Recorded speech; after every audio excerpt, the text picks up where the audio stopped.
This is his least favorite event.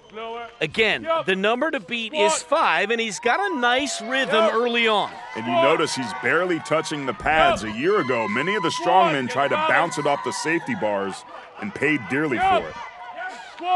He has tied the mark at 5.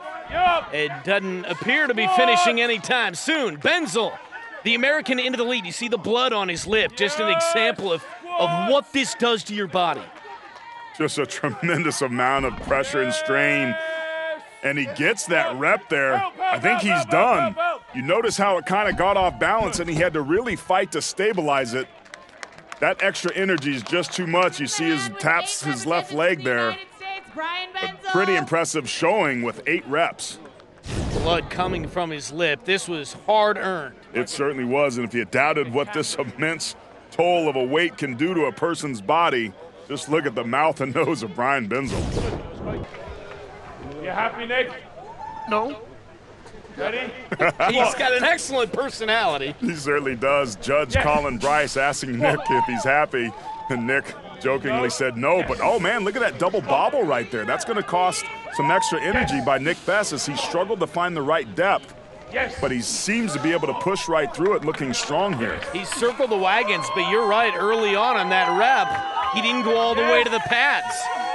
And we just heard in his Corgenics Power profile that he did some cross-training, carrying a shield at home for the elephant carry, and then would go right inside and do some squats for reps to get ready for this event. And Brent, I got to tell you, it really looks like that cross-training is paying off. Absolutely. The number to beat is 8, and he has tied it.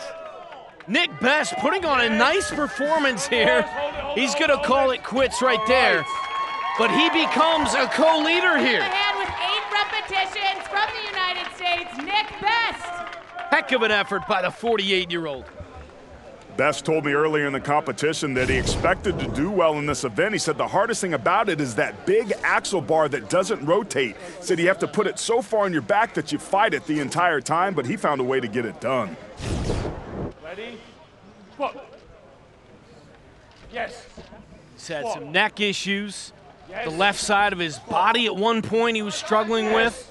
Lost 80% of his strength in the left side. And he's still not 100%, but he looks strong here. Yeah, he told me earlier that he felt like he was about 70% and gets 5 reps and has to drop it.